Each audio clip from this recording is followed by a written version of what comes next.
Hey everybody, welcome back. It's been a very bad 2019 for us, but we're moving into 2020 a little more hopeful. Both of the girls that you saw in the intro, Kendra and Hannah, both passed away last year, so it was a pretty lousy 2019 for us. And I know last year I only got out here and did a couple videos. One was on brewing Kolsch, I believe, and the other was on calculating your carbs and your alcohol content. So I'm hoping to be a little more active this year, and we'll see just how much we can get done. I've just ordered about $300 worth of supplies and just finished running powdered brewery wash through all my equipment. So I'm including my grain bins, and I ended up having to toss, since I didn't have a very big brew year last year, I ended up tossing some of the grain. I didn't lose a lot because I had really run the levels down pretty low.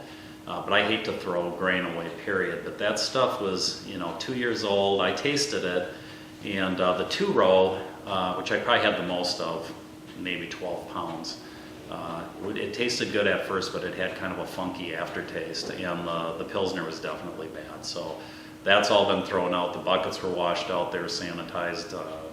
So I'm kind of ready for everything to get here so I can get going again.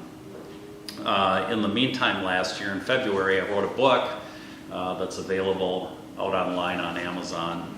Make a shameless advertisement now for it. But if you know somebody that's trying to get into brewing and you want to give them a very basic book that'll take them from A to Z through the brewing process, including sanitizing their equipment, going through and whether it's all grain or it's kit beers, taking them all the way through step by step to create an ale, this is the book that you would probably want to give them. I think I've covered everything in there. I'm not going to get into water chemistry, I'm not going to get into enzymes and all of that. It's just a very basic book that takes people through how to actually create their first batch of beer. Having gone through that about, I don't know, 9 years ago now. I kind of hoped there had been a step-by-step for me on it, and so I put something together, and I'm going to take 10% of the profits of this and I'm going to donate it to Madison's UW-Madison Veterinary School. They're doing a lot of research on the type of cancer that killed Kendra, so I'm hoping we sell a lot of books and we can make a big contribution over there. So anyway, stay tuned for more videos on brewing. We're going to do an American Pale Ale coming up here in not too long, and that's one that I did not do a video of, but it was a beer that turned out really, really good.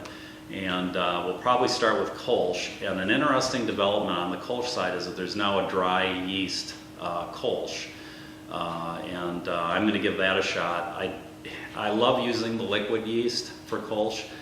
It's a little, it gives you a pretty active fermentation, but it's always been really good, and I've never been real impressed with using any other yeast for that. So I'm hoping this dry yeast is a really good answer because the liquid yeast isn't good that long. Once you store it, you got about 3 months to get through it, and if you don't, then you're in trouble.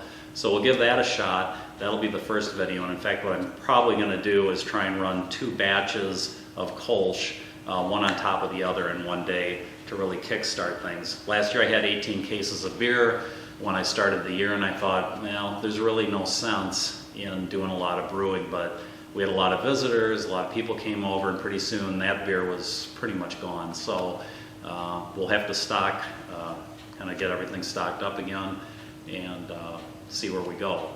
So that's it. Stay tuned, more videos coming your way. Cheers. This has been a Matty Boy presentation. Say bye-bye, Matty. Bye-bye.